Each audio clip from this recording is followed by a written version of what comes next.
السلام علیکم ورحمۃ اللہ وبرکاتہ۔ پچھلی داستان میں ہم نے دیکھا کہ بنی اسرائیل کے بے وجہ سوالوں نے ایک آسان حکم گائیں ذبح کرنا کو کس طرح ایک مہنگی مشکل میں بدل دیا۔ انہوں نے جان بوجھ کر اور بے دلی سے ہی صحیح مگر آخرکار اس نایاب گائے کو خرید کر ذبح کیا۔ آج یہ داستان اس واقعے سے ہے۔ ہم دیکھیں گے کہ اللہ نے کس طرح ذبح کی ہوئی گائے کے ایک چھوٹے سے ٹکڑے سے مردہ کو زندہ کیا اور قاتل کا نام ظاہر کیا۔ ایک ایسا معجزہ جس نے اللہ کی قدرت اور قیامت کی نشانی دکھائی۔ مگر افسوس، ہم اس بات پر گہری نظر ڈالیں گے کہ اتنا بڑا معجزہ دیکھنے کے بعد بھی بنی اسرائیل کے دل نرم ہونے کے بجائے پتھر سے بھی زیادہ سخت کیوں ہو گئے۔ یہ آیت ہمیں سکھاتی ہے کہ ایمان صرف چمتکار دیکھنے کا نام نہیں بلکہ دل کی گہرائی سے حق کو قبول کرنے کا نام ہے۔ چلیے شروع کرتے ہیں سورہ البقرہ کی آیت 71 سے۔ جب انہیں آخری شرط ملی کہ وہ گائیں زمین جوتنے اور پانی پلانے کے کام میں استعمال نہ ہوئی ہو، بالکل بے عیب اور صاف رنگ کی ہو، تو انہوں نے کہا، اب آپ نے وہ بات لائی جو صاف ہے۔ پھر انہوں نے اسے ذبح کیا، مگر وہ ایسا کرتے ہوئے خوش نہیں تھے، بہت مشکل سے کیا۔ جب حضرت موسیٰ علیہ السلام نے انہیں اتنی سخت اور نایاب شرطیں بتا دی، تب انہیں احساس ہوا کہ یہ حکم عام نہیں بلکہ خاص ہے۔ انہیں یہ کہنا اور دراصل ان کی شرم اور افسوس کو ظاہر کرتا ہے، کیونکہ ان کے بے وجہ سوالوں نے ایک آسان کام کو اتنا مشکل بنا دیا تھا۔ تفسیر بتاتی ہے کہ اس شرط والی گائیں پورے شہر میں صرف ایک تھی اور وہ ایک یتیم لڑکے کے پاس تھی۔ چونکہ وہ گائیں اب ایک معجزے کی بنیاد بن چکی تھی، اس لیے انہیں وہ بہت مہنگی قیمت پر خریدنی پڑی۔ کچھ روایتوں میں آتا ہے کہ انہیں اس کے وزن کے برابر سونا دے کر خریدنا پڑا۔ اس واقعے میں اللہ نے ان کی تجارت کی لالچ کو ہی ان کی سزا بنا دیا۔ آیت کے آخری حصہ بہت اہم ہے۔ اس کا مطلب ہے کہ وہ گائیں تو ذبح کر چکے تھے، لیکن وہ دل سے یہ کام کرنا نہیں چاہتے تھے۔ ان کی یہ نافرمانی اور بے دلی دکھاتی ہے کہ انہوں نے حکم کو صرف مجبوری میں پورا کیا، نہ کہ ایمان اور اطاعت کے جذبے سے۔ یہ مکمل واقعہ اس بات کا ثبوت ہے کہ جب اللہ کا کوئی حکم آئے تو اسے فوراً اور بغیر سوال کے مان لینا چاہیے۔ اب شروع کرتے ہیں آیت 72 کی تفسیر۔ اور وہ وقت یاد کرو جب تم نے ایک شخص کا قتل کیا تھا، پھر تم ایک دوسرے پر الزام ڈالنے لگے تھے، جبکہ اللہ وہ بات ظاہر کرنے والا تھا جسے تم چھپا رہے تھے۔ یہ آیت واپس اس بنیادی مسئلے کی طرف لے جاتی ہے جس کے لیے گائیں ذبح کرنے کا حکم دیا گیا تھا۔ قتل ہونے کے بعد بنی اسرائیل کے لوگوں نے مال و دولت کے لالچ میں یا دشمنی کی وجہ سے قاتل کا نام چھپایا اور ایک دوسرے پر غلط الزام لگاتے رہے۔ اس جملے "جسے تم چھپا رہے تھے" سے پتہ چلتا ہے کہ قاتل انہی میں سے تھا، اور شاید کچھ دوسرے لوگ بھی اس قاتل کے بارے میں جانتے تھے لیکن چھپا رہے تھے۔ اللہ نے اس راز کو کھولنے کے لیے عام قانون کا طریقہ نہیں چنا جس میں تحقیقات ہوتی ہے، بلکہ اللہ نے ایک معجزانہ طریقہ چنا جس کا مقصد بنی اسرائیل کو ان کی کمزور ایمان اور شک پر شرمندہ کرنا تھا۔ اللہ نے وعدہ کیا کہ وہ اس راز کو ظاہر کر دے گا۔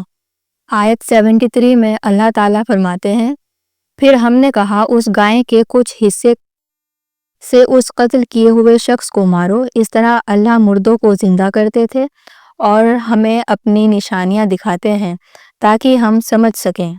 جب گائیں ذبح ہو گئی تو حضرت موسیٰ علیہ السلام کو اللہ کا حکم ملا کہ ذبح کی ہوئی گائیں کے گوشت کا ایک چھوٹا سا ٹکڑا یا کوئی حصہ لے کر قتل کیے ہوئے شخص کی لاش کو چھوئے یا مارے۔ جیسے ہی ایسا کیا گیا، اللہ کے حکم سے وہ قتل کیا ہوا شخص دوبارہ زندہ ہو گیا۔